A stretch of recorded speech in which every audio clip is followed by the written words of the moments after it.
You were trained to be emotional, but not to be strong. Modern culture has drilled into you the idea that being a sensitive man is a virtue, when in fact it has become the new synonym for predictability and emotional weakness. What seems like emotional freedom is actually the new invisible shackle of the modern man. Consider the contradiction. The more men show themselves, the more they lose value. The more they explain what they feel, the less they are understood. Does it seem unfair? It is. But it is true. In the trenches of real life, the one who leads is not the one who feels the most. It is the one who controls the most. You don't see Julius Caesar writing letters of relief. You don't see Napoleon begging for answers.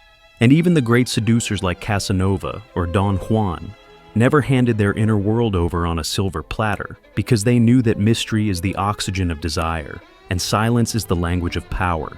The uncomfortable truth is sensitivity sold to men is not about connection. It is about exposed emotional vulnerability, a feast for those who know how to exploit it. Imagine this. You cry. You open up. You try to be transparent. She says she admires you, but hours later, you're losing interest. Respect evaporates. And you don't understand why. The answer lies at the root of human seduction and of power in any relationship. Being too understood makes you predictable. And predictability is the death of emotional tension. What she can't read, she wants to decipher. What she fully understands, she discards. This is the hidden mechanics that no one has told you about. And don't think that this is coldness. It's an emotional strategy. You're not here to live trapped in a loop of emotional expressiveness that only weakens you. You're here to dominate, to create presence, not neediness. When Nietzsche said, "What is done for love is beyond good and evil," he wasn't romanticizing surrender. He was showing how much human beings justify emotional weaknesses in the name of supposed affection, when in fact, they're just being led. The overly emotional man is like an open book thrown in the middle of the street. Maybe someone reads it, but no one keeps it. Now, understand this is not a call to insensitivity. It is an invitation to self-mastery, to feel everything and control everything, to have the heart of a poet and the mind of a strategist. Because true power is not in shouting what you feel. It is in those who can feel without ever losing their form. And it is precisely on this battlefield, invisible, silent, but devastating, that most men lose the war without even knowing it has begun. Because the most lethal weapon that exists today against masculinity is not physical or verbal. It is emotional, and worse, it is disguised as intimacy, connection, dialogue.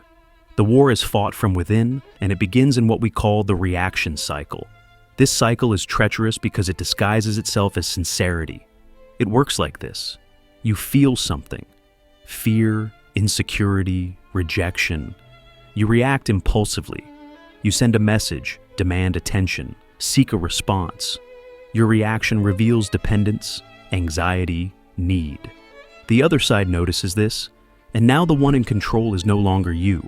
It is the one who observed you reacting. The emotional reaction is the signature of your weakness, and the woman who feels that she is affecting you begins to test you. This is where the real psychological game begins, because she will not destroy you with screams. She will disarm you with subtle gestures, a sudden emotional withdrawal, a compliment to another man in front of you, a disappearance that has no justification. And you, trapped in this cycle, start to react again with anger, with doubt, with need. What you don't realize is that with each new reaction, you are not regaining space. You are giving up even more territory. While you try to explain what you feel, she watches. While you seek logic, she applies emotion. While you demand definition, she creates ambiguity. You are playing chess with trembling fingers. And the one who trembles loses always. The emotional reaction turns you into an easy piece to move on the board. You stop being a man and become an emotional variable. And don't think that she does this with malice. Many times it is instinctive. Human beings test the limits of others. And when the other has no limits, respect disappears. There is no admiration for those who bend to any pressure. You think you're being honest. She feels that you're being predictable. You think you are fighting for love. She realizes that you are struggling not to be abandoned. In this scenario, the opaque man is born, the one who doesn't react like others, who doesn't respond immediately, who feels everything but expresses little. He is the pause between the offense and the response. He is the silence between doubt and movement. He observes, analyzes, calculates, and then acts with coldness, elegance, and control. This man doesn't compete for attention. He attracts her because he refuses to be easily read. This opacity is not the absence of emotion. It is emotional mastery. It is a magnetic field built by the absence of desperation. The woman who can't predict you begins to ask herself who you are. And in that question, she begins to desire you. Because where there is doubt, there is tension. And where there is tension, desire is born. Predictability is the graveyard of attraction. Deep down, most men don't lose women because they lack beauty or money. They lose them because they are too emotionally transparent, too available, too reactive. They are torn books, loose pages, obvious predictions. And the worst part, they try to solve this by explaining themselves, exposing themselves even more, as if the solution to a leak was to open the tap wider. But you are no longer in this game. You are no longer that man, because now you understand. As long as you react, you will be manipulated. As long as you react, you will be read.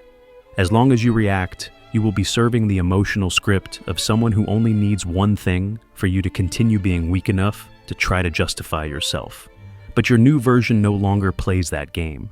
It creates a new one, and it is in the next chapter that you will understand how this man moves, not to win back, but to rewrite the rules.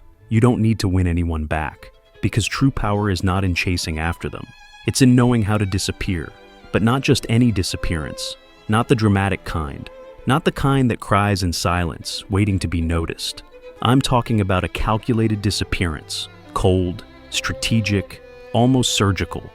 And it's in this movement that the new masculine posture is born. A man who doesn't explain, doesn't react, doesn't justify himself. He just withdraws. And in the vacuum he leaves, the world around him begins to reorganize itself. This new posture is silent, but never invisible. It is perceived in the look that doesn't seek approval, in the touch that doesn't beg for reciprocity, in the presence that doesn't force space, but imposes atmosphere.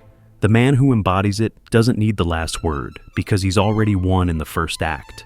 He's not the most aggressive, but he is the most dangerous because no one knows what he's going to do. No one knows what he feels. And in this vacuum, fascination arises, and here comes the element that no one expects. The true peak of emotional dominance is not in the absence of emotion. It is in the ability to feel everything and still keep playing the game. This man does feel. He feels pain, desire, doubt. But instead of reacting, he overflows this in the construction of himself. Pain becomes elegant silence. Desire becomes discipline. Doubt becomes movement. Now, what few realize is that this new posture is not born only from rational effort. Many times it emerges from a collapse, a trauma, a rupture, a betrayal so brutal that it silences the man inside. And in this silence, he rebuilds himself. Not as someone who has overcome, but as someone who has evolved. He does not return to being what he was. He becomes another entity, a post-pain man. A man who died once and now reborn no longer plays. This is the surprise that few see. The most emotionally dangerous man is the one who has already been destroyed and rebuilt his structure with emotional steel. He is not afraid of losing because he has already lost everything and survived. He doesn't beg because he's already begged and tasted the bitter taste of humiliation. He doesn't get attached because he's already been trapped in attachment and learned that freedom costs loneliness, but it's paid for with pleasure. And when this man reappears on the scene, he doesn't try to prove anything. His evolution is as silent as the impact he causes. He enters a room and changes the mood. He doesn't seek validation. He provokes insecurity. He doesn't compete with other men because his only comparison is with the weak version he killed within himself. This is the real turning point. The man who is reborn from emotional loss of control doesn't become colder. He becomes hotter, but selectively more intense but calibrated, more present but unattainable. And in this brutal balance between feeling everything and reacting to nothing, he assumes the control that most only dream of having. Because in the end, the woman who truly desires a man doesn't want the one she controls. She wants the one she doesn't know how to decipher, the one she feels but doesn't hold, the one she touches but doesn't shape, the one she desires and fears losing. This is the man who doesn't seek to win the game. He changes the board, and in doing so, he transforms desire into emotional submission without ever raising his voice. So, listen to this carefully. The world doesn't need more emotional men trying to be understood.